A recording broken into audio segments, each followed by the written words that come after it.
What's up, guys? Welcome back to another day trading video, and today we're going to talk about daily bias. All right, you want to build your bias. You want to say, well, is the stock market going to go up or is it going to go down? You have to be able to predict the stock market in order to win in it. All right, if I can't, I'm not just going to go into the stock market.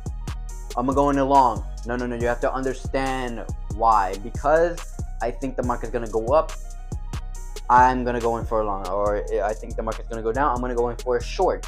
All right, always building a bias. So how do we build that bias? I'm gonna show you exactly how, and this is how I build my bias. So number one, there's 3 ways into building a daily bias, but ignore all of this, because one thing I did forget to add, let me add it right now. Number one thing you have to look out for, number one thing you have to do is locate high time frames. So that's the 1 hour, not the 30-minute. Actually, yes, the 30-minute, the 1 hour, the 4 hour, and the daily highs and lows. All right, go into the 30-minute or 1 hour. I preferably use the 1 hour, 4 hour, and the daily. Daily, I look out for the previous day highs and lows. For the 1 hour and 4 hour, I look out for highs and lows that can be targeted as liquidity. I think I showed you how to do liquidity, and liquidity I showed you how to look for the highs and lows off the 4 hour and the 1 hour.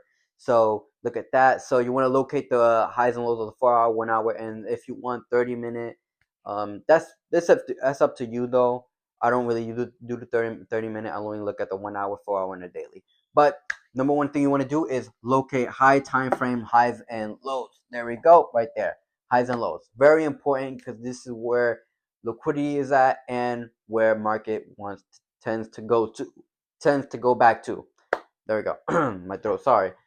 All right, so how do we find these daily buys? There's 3 ways. There's way number 1. We got previous consolidation and new session into new session manipulation. So what does that mean? Previous session and consolidation and whatever, blah blah. Well, session is the Asia session, the London session, and the New York session. I did in the liquidity video point out the sessions. I think it was liquidity on the chart. Yes, I did point out the session times, and there's an indicator for it, so you can know how to use it as well. So it automatically chart out the highs and lows of the sessions, and those are liquidity opportunities as well. So we have Asia session. On Asia session, I located a liquidity where all the way up here. So let's see what happens. You see price kind of tend to go to it, but we have the previous session. So we traded in the New York session, or 9:30. So what happened in the previous session, which is London session?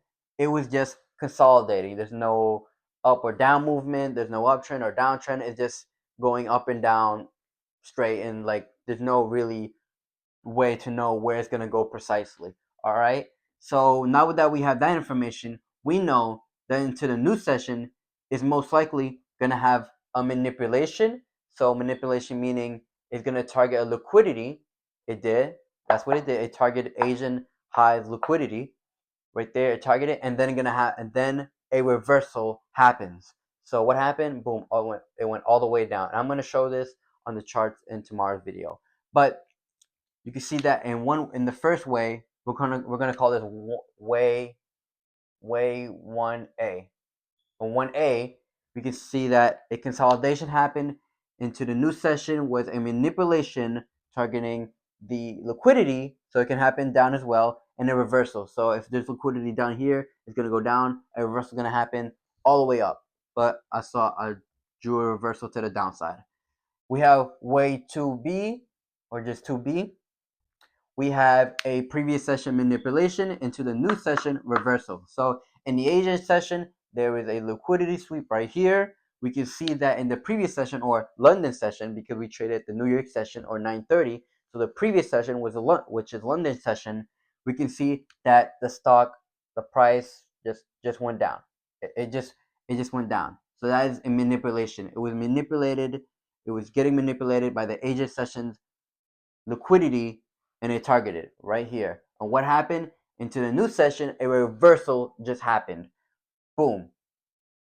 So if it's 9:25 and you see that into the London session that the price is being manipulated and targeting the Asia session low liquidity, then it's 9:30, I would most likely expect a reversal into that new session, which means it's going to the upside. And if it was going to the upside in the previous session, I'm sorry, this might be a complicated, but hold on to me. Hold on, pause.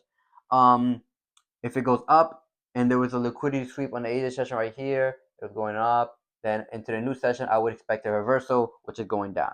But right here in this board, I just draw it going down. But that is way one, all right? You want to memorize these three ways because these are the only three ways the daily bias that the charts can really move. And we have the third way, which is previous session, which is the most complicated. We're going to name this three-way C, way 3C. Yeah, there we go. We have previous session manipulation in plus a reversal. So the previous session did a manipulation and a reversal. All right, it didn't manipulate in the previous session and then go into the new session reversal. No. It was previous session manipulation and a reversal. What does that mean? So the previous session hit Age's liquidity down here and it reversed. All right, so let's say this time was at nine on the dot. At 9 on the dot, it hit the low of the Asia session liquidity and reversed. So it went all the way up. All right.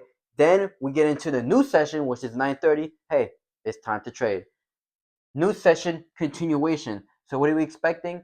To continue up. So if Asia session formed a high liquidity and London was manipulated, tap that high liquidity and then reverse. We're expecting into the new session, which is New York session, a continuation to the downside. All right. I didn't draw that on the chart. I just draw the upside. All right. So in the new session, you're expecting some continuation, but the third way is a bit complicated because you are still expected to see some form of manipulation into the new session. All right. So into the new session, we're expected to see continuation, but we still have to see some manipulation. So how do we find that? We go into the 5 minute or the 10 minute or the 15 minute or whatever, and you draw out the highs and lows of the London session or the previous session. So and expect price to hit that higher low, whatever, and manipulate off of it, but to continue back up. All right. So if you see a previous session manipulation reversal, I mean London session, then I'm expected to see a new session, New York session, a continuation, but some form of manipulation into that new session. Just because that's how it usually forms. You will expect to see some manipulation to the new session for the third way. All right. So you find that by drawing out the highs and lows of the London session on the 5 minute time frame, not the 1 hour, but the 5 minute or the 10 minute. I preferably use the 5 minute, and I really recommend the 5 minute.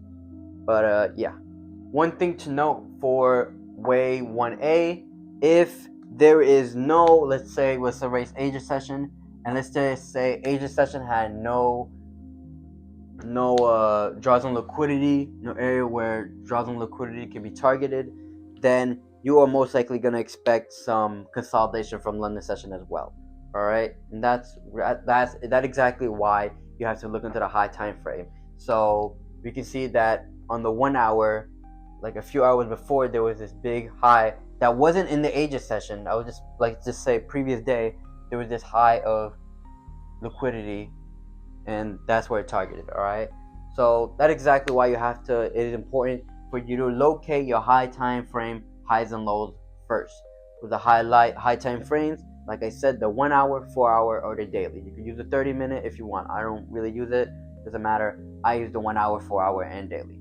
But that is how you build a daily bias. This will help you predict and see where the market is going. These three ways are essentially the only way the market works. I use it in Nasdaq and ES, so using that. This whole strategy and a strategy I made before this works. I made a previous strategy working on another way. This is a TGR strategy, and I'm using it currently, and I think it's really good. But yeah, this is how you build a daily bias.